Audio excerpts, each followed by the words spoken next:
Hello and welcome to North Country Matters. My name is Paige Smith and I'm a student majoring in Communication and Media at Clarkson University.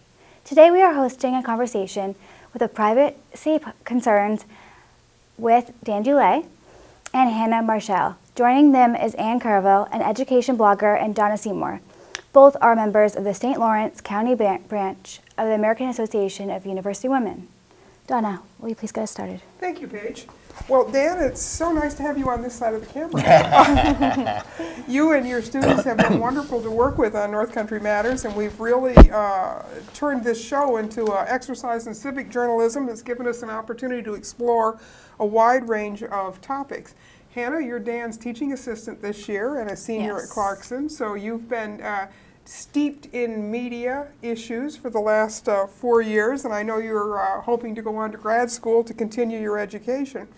We're very pleased to have both of you here today to talk with us about these important societal issues that seem to be changing on the fly every day. So privacy concerns, data mining, and information security are big topics. So let's get started. Ann?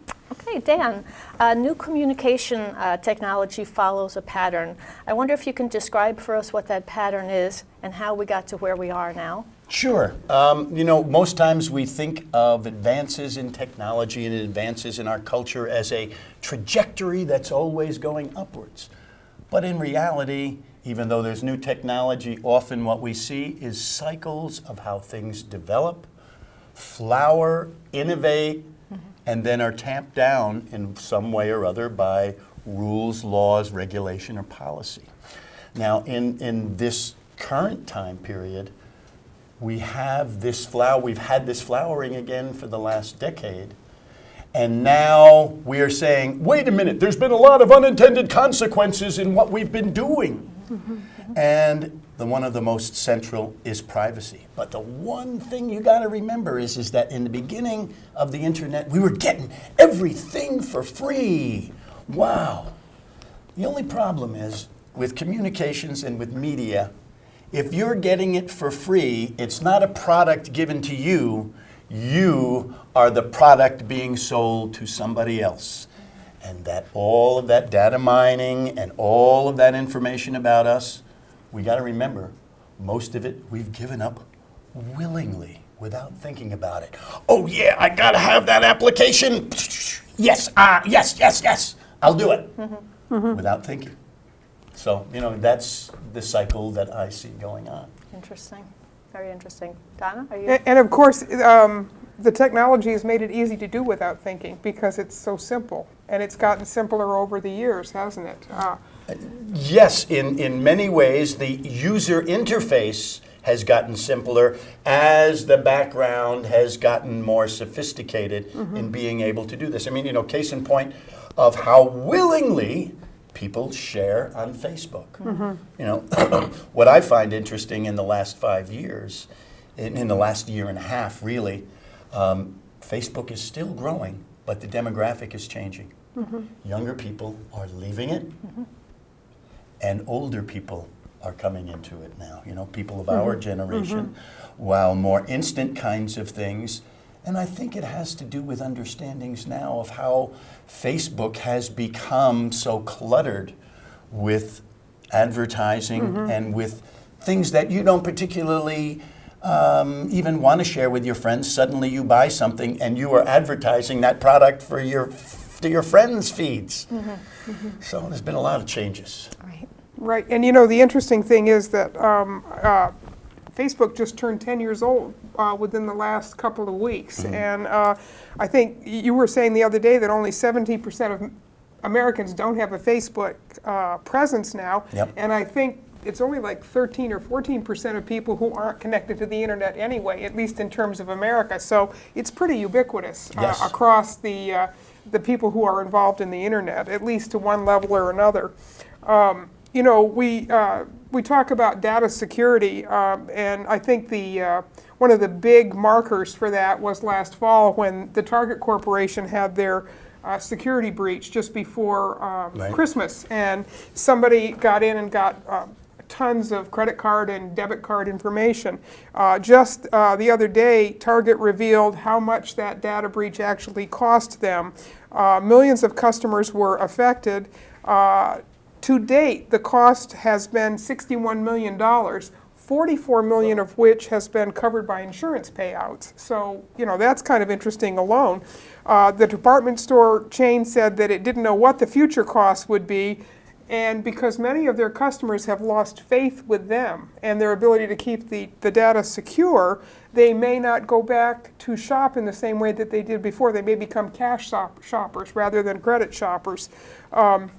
Target's fourth quarter profits were down 46%, and revenue fell 5.3%, which just gives us an indication of the high cost of keeping keeping that data secure can be to a company. Hannah, can you tell us a little bit about why that Target data breach is so interesting in terms of when it happened and what else was going on in terms of information security at the exact same time that was happening last fall? Well, what's interesting is at the same time as Target's had their information breach, a similar issue happened with a program that people my age like to use called Snapchat. And what happened with Snapchat was they released a ton of information was released about users, and it associated a user's name with a username. So a person could be associated with their username. And the big advantage to Snapchat was that you were able to keep yourself secret if you decided that you wanted to. But interestingly enough, people are still using Snapchat every single day, and it hasn't affected their business that much. But if you, at the same exact time, they saw what was happening with Target, and Target's business has clearly been affected. Right. So it's interesting to see the disconnect that people have with credit card information being let loose and just their personal information, that they don't see a connection between the two and how easy it could be to step from one to the next. Do you think that also maybe is related to the generation who uses Snapchat versus the generation which Dan has just described as it's older people now who are involved with Facebook? But do you think that there's a disconnect because of the age of who uses Snapchat versus who's using a different type of social media? It's possible. I know that a lot of people my age are really conscious about what can happen on social media and what the effects can be. So it just seems interesting to me that people saw that their information was connected to pictures that they were sending that they might not want anybody else to see, and that's the beauty of it. It's only there for a few seconds. You can't see it again later. It seems interesting. It doesn't add up to me that they can say we can't put these messages out on Facebook because it's our responsibility to understand that our information is getting out there, but then they continue to use services like that. And I think that might be just because we like to have instant connection with people, and whatever the cost may be, it just is for some people. Yeah. But you see, by the same token, the message that you sent, it's there and gone, right? Yeah. It's still there and gone. So what they've done, what they can do is just associate a name with a user handle or whatever it is that they call it. What I find interesting now is that how about here at Clarkson, when you go down to the Career Services Center, do they talk to you about your Facebook? Oh, definitely. I mean, every single one of us knows that we have to keep our social media, our online presence clean because our employers are going to look at it. And it's drilled into your heads, for us at least, and for many other people, that you need to be very conscious about what you're doing online, and that somehow there's a disconnect. We're not conscious about what we do at the store and using our credit card. And we were talking the other day about how a lot of people, including myself, just use debit and credit instead of any cash. I don't have a single piece of cash on me right now, even, and but we're taught to be careful on social media, but we're not taught to be careful with other forms of information that can get out about us that are much more serious when it really comes down to it. Right. We saw what happened to Target with those data breaches, and although most individual customers did not lose because they simply said, look, my number was hacked and I did not buy 57 pairs of whatever somebody bought with my number, but again, $44 million in insurance claims. That's going to have to be paid back somewhere down the road, and I know a lot of people who didn't even shop at Target. Their credit cards, they got new credit cards because the company said we can't take a chance, and that the downstream ramifications of even one data breach like that. And we're hearing about those data breaches Every all day. the time. Every all day. the time. Right. Exactly.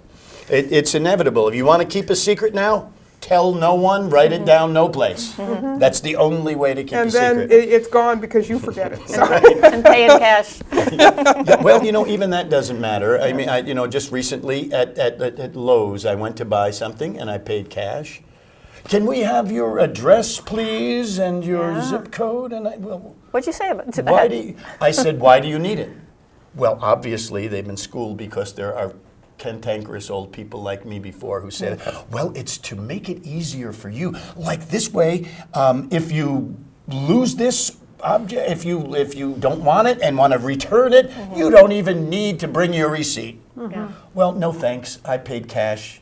I'll keep my receipt if I have to come back. Exactly.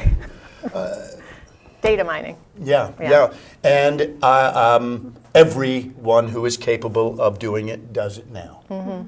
Always, right across the board, from the smallest little company to schools like Clarkson, to any business that wants to try to maintain some kind and build a customer base, that it's inevitable. And understand what those customers are looking for so that you can anticipate and have that in inventory. That's right, and it's also a potential income stream for you, because that data is valuable to a degree and you can potentially sell it to others.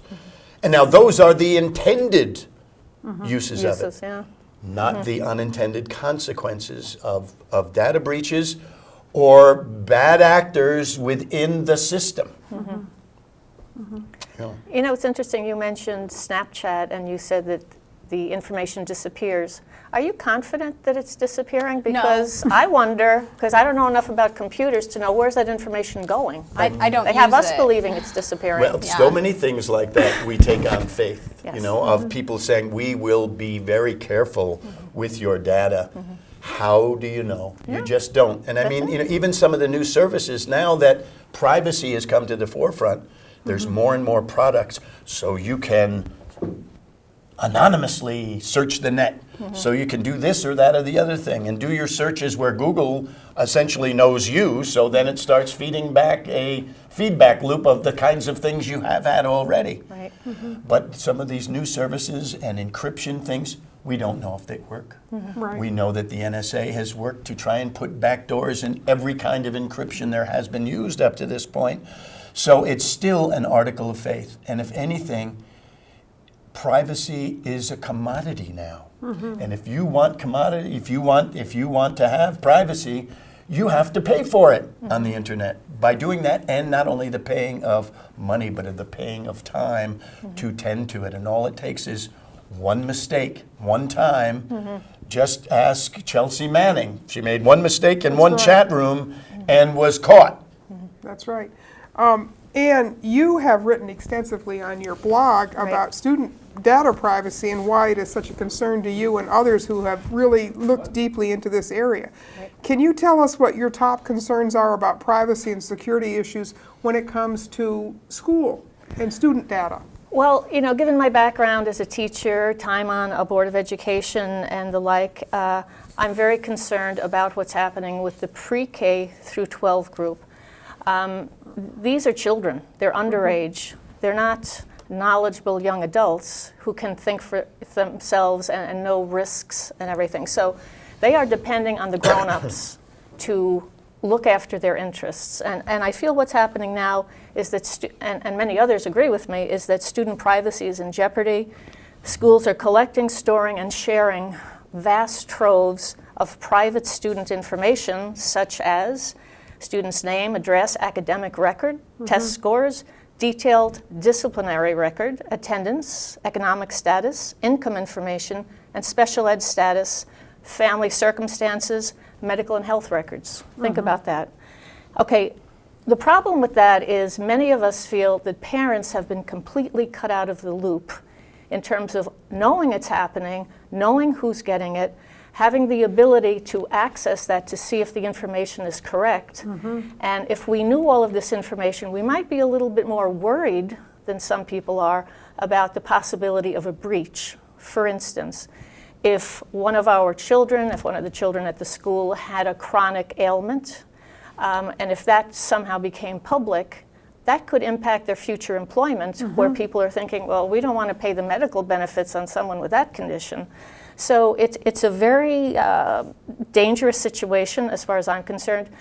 Parents should know about In Bloom Incorporated. It's a not-for-profit corporation that will be storing an enormous amount of pre-K through 12 data in a cloud.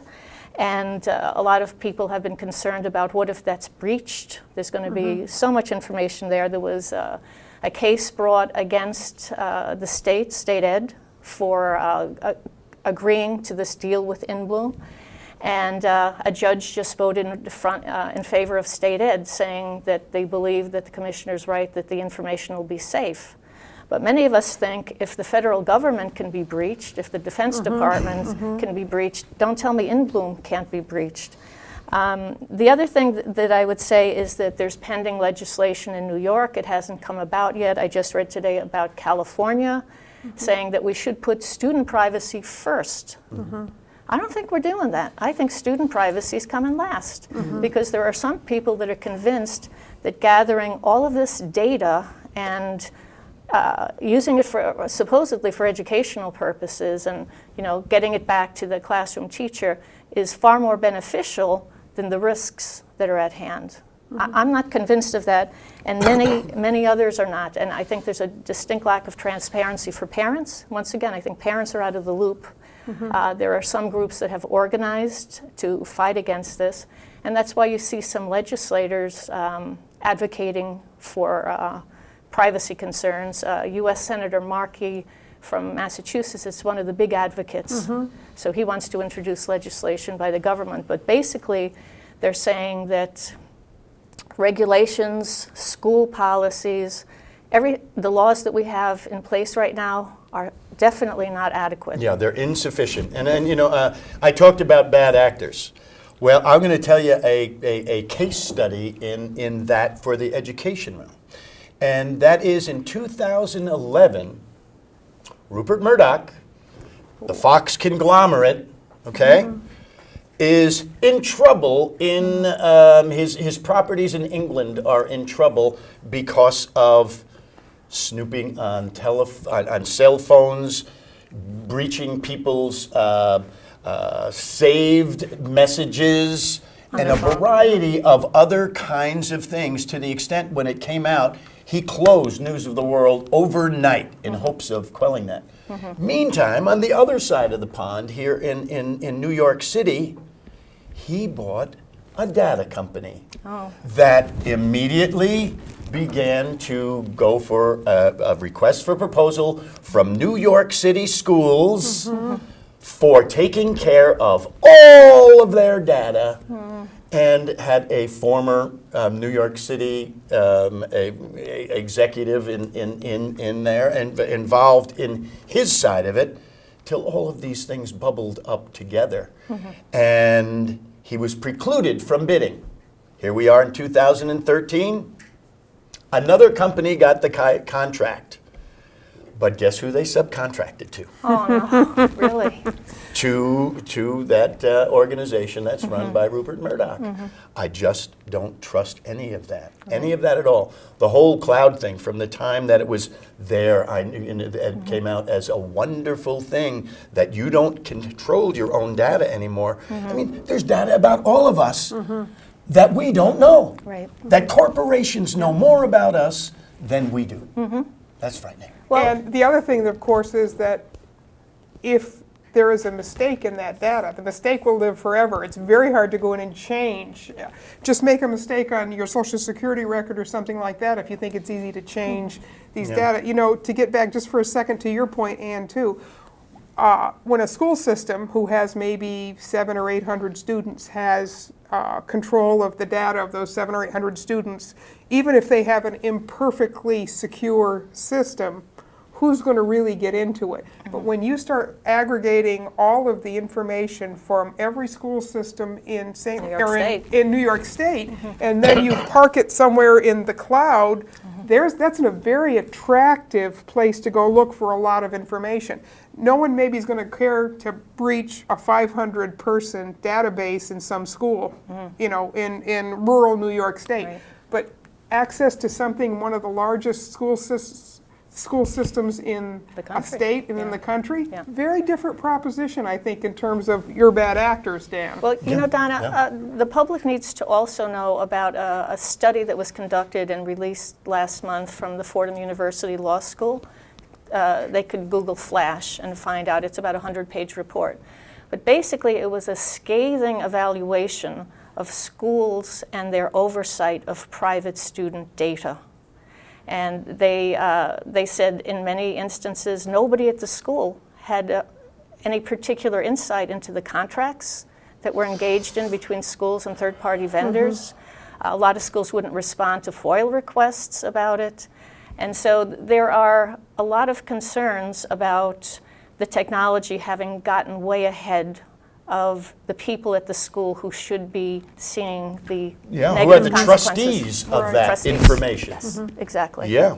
And we always know in every case policy lags in these kinds of situations. It's only after you have a big data breach that you realize, oh gosh, maybe I didn't have things as secure as I wanted. Well, you know, we've talked a little bit about the K through 12 student. We're going to shift for a minute now, Hannah, to the college-age student. And I know you have been working with Dan in the last year. You teach a section on this kind of media awareness and internet awareness in your classes. You've been looking at some of the data that students have been responding to some of these questions about these issues. Can you tell us a little bit, Hannah, about how your peers are looking at some of these questions about privacy, and are they concerned? Well, we posed the question to them, a statement, if they agreed with it or not. If you have nothing to hide, you have nothing to fear. And Professor Dullea was saying that before the Edward Snowden incident, there was about 80% of people agreed with the statement that if they had nothing to hide, they had nothing to fear, to 20% who were skeptical of the statement. Now, this semester, after the Edward Snowden incident, it's about a 50-50 split between the two, that they agree with the statement or they don't, even more so leaning towards that they don't agree with the statement. They have nothing to hide, they have nothing to fear. And a lot of the claims they bring up are that it violates their freedom of speech and the Fourth Amendment as well. And not that it directly violates their freedom of speech, but that it limits their freedom of speech because they have to be worried. So that's a huge point of contention. But on the other side of that, the people who are saying, yes, I agree with the statement, I have nothing to hide, I have nothing to fear, are saying it's your responsibility to put your information out there. And if you write something out on Facebook, for instance, you have to know the implications. But they say this without really understanding the secondary implications. We understand what happens firsthand when somebody sees it, but we don't understand what happens when somebody else gets a hold of this information. We ignore that issue. We can control whatever we put out there, but we like to think that we have more control than we do, I think, is the broader issue. And it's the secondary uses of data which we don't understand anything about, and that's really the data that is commoditized and sold and used for a lot of these purposes that we really don't understand. And it's the First Amendment effects that are interesting, because what happens is self-censorship. Right. So that things that you maybe really do want to share, even institutionally with someone else, being careful of how it gets back and forth and who's going to read it is an issue. And so what happens is the potential for self-censorship begins to occur, and we lose freedom of speech that way. Right. And another thing I'd like to chat with you for a minute about, Hannah, is the whole issue of just how protected are people in groups. Right. There are, not everybody really has that same sense of freedom about their information because of who they are or what kind of a group they might belong to, do they? Right. People in the dominant group who you know, like white heterosexual might think that they don't have anything to worry about and they have nothing to fear. But one of our students brought up a point that if you're in the LGBT community, you might have more to hide than we would consider. So, for instance, we assume that the LGBT community has safety and control over their life, but we just saw the incident in Arizona where they were talking about discrimination, and there was a chance for businesses to discriminate against them still, and we think that they're safe, but really they're not. So the statement that you have nothing to hide, you have nothing to fear, doesn't pertain to every single person in this day and age, even though we assume that it does. Well, and you brought up the medical records issue. That's right. Right. That's another big, huge area. There's certainly there's financial reasons, and there's also just plain personal, private reasons why you would not want that information made available broadly. Right. I mean, even for instance, Facebook. There's an incident where Facebook was able to essentially out a man before he even was ready to come out himself, just based off of him liking a status and looking up something else. They started advertising to him about a book on how to come out. Right. And he wasn't ready at that point at all. It's so easy. We don't understand how easy it is to figure out information about others just based off of two simple little things. Right. So, and then when you compound that with, as you just mentioned a little while ago, about your generation being counseled to be so careful about what you say that it may come back to haunt you when you go to look for a job. Right. Well, look at these other things that are going to come back to haunt as well, that you have no control over because someone has put clue A with clue B with clue C just based on maybe some searches that you've done, and decided they know all about you and that they can go ahead and put a profile to you that you literally have no control over because it's nothing that you have posted. Another point of contention with the nothing to hide, nothing to fear statement is that misunderstandings can occur, and if you look something up that you didn't intend it to be in any sort of context, it can haunt you for no reason. Well, a case in point is after the bombing in Boston, there was a couple that was looking for a pressure cooker. Right. Boom! The Yes. next day, they Right. had the FBI at their door. And And we all they're know, at their chance to can tomatoes. and we all know if we're at an airport, They're canned you now. know, Yeah. talk Yeah. about self-censorship at Oh, an yeah. airport. You're not going to be joking or anything. Don't use the word bomb. Don't, nothing. Well, and it goes down to some of the, we continually, without consciousness, trade convenience for privacy, for That's it. immediacy, for privacy. You just think of all of the apps that people have that have location services on it, okay? So at any point in time, you can be tracked by somebody who has access to that kind of data, and afterwards can be put together with other things to determine a pattern that a sleazy, journalist for some tabloid could use that has nothing to do with what your public face is. And this has really accelerated in the last 10 years or so because of the trade-offs we've made for so-called security. Yes. And we've Yes. built up these organizations, and we've really pumped a lot of money and created a lot of new organizations, all in the name of security, which really turns out to be people who, they seem to think that the real problems in America are American citizens. That we've collected a lot of data and information on American citizens who probably do not have very much bad feelings about their own country. But We've created security theater yeah, so that people get a sense of feeling secure when it really makes no material difference at all.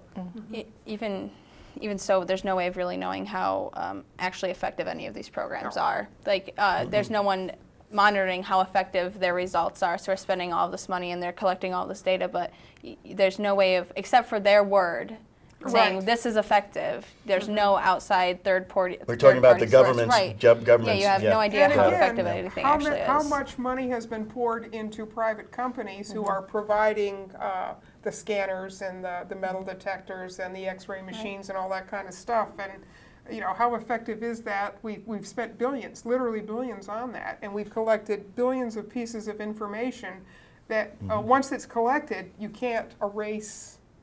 You can't erase it. It's there, and it's going to be looked at, and it's going to be used by somebody. And with a data breach, as we talked earlier, with a federal data breach, that is millions of us. I mean, even if we have, to some degree, the right laws now, even if we develop them,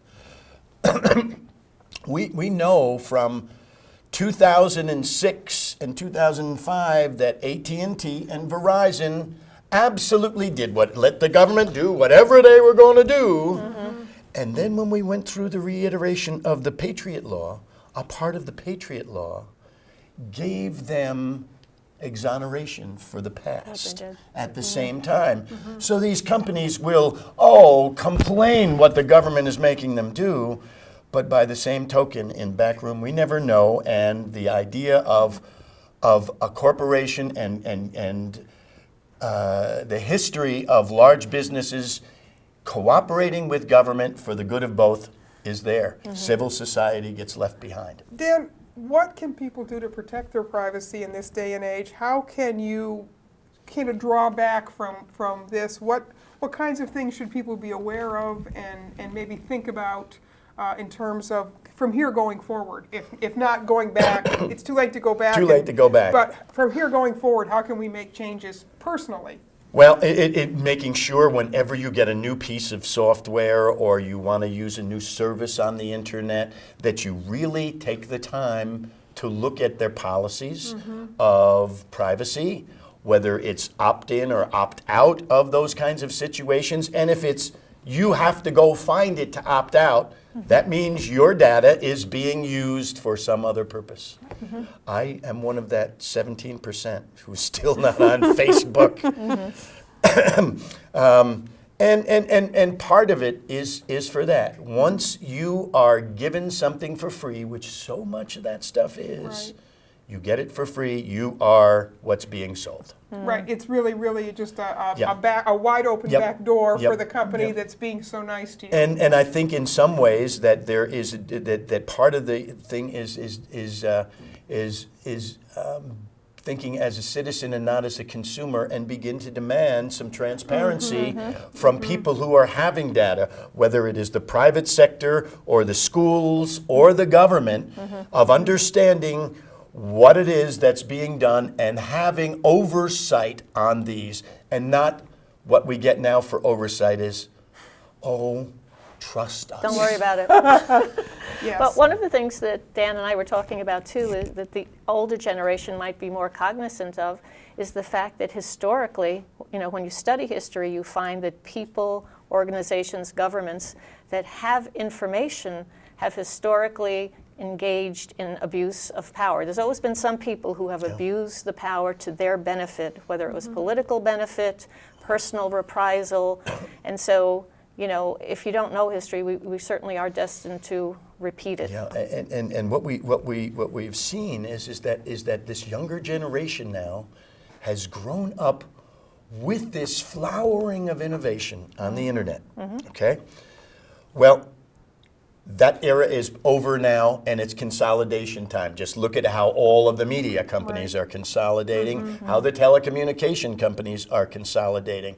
The time of that innovation maybe is not like it was, and it will behave in the same fashion that every other communication technology has had, that governments and corporations find ways legally to be able to be in charge. Whether it is, we know when the radio first came out, lots of people had radios in their backyards. People made radios.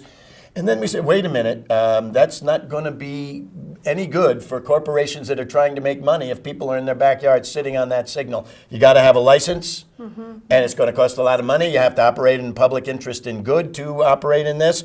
And so that's how we began to license stations and cut down on the number. Same thing occurred at the start of TV, too. Right. And we just see this until the technology matures enough for businesses to be able to have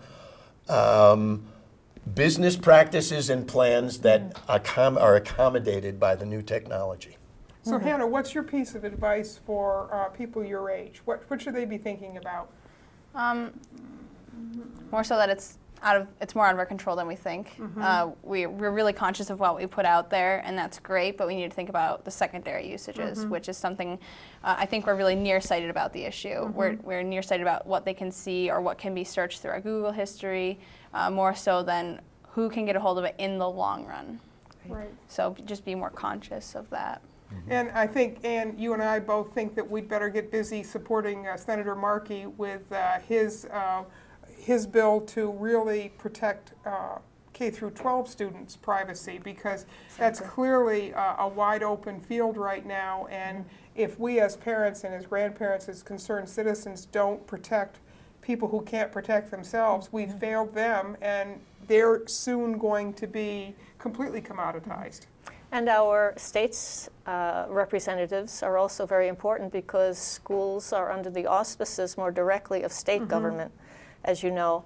And so they would be very important in having and developing laws that really have teeth, not just the appearance of teeth. Right. Real protection for students. I think in the end, you must assume that there is no longer privacy on the internet. I mean, we used to think that anonymous was good on the internet. It allowed for a real rough and tumble Wild West kind of situation. But now the sheriffs are coming to town, and there's sheriffs on all sides saying, we want your data, and we must go for radical transparency on their part. Right. Right, and that's hard to achieve, isn't it? Yeah, I was going to say, transparency. after the NSA debacle with Snowden, you know, people are now even much more worried about what they're saying on phones than they were That's true. in recent You know, and we're months. still hearing about the things from Snowden every day.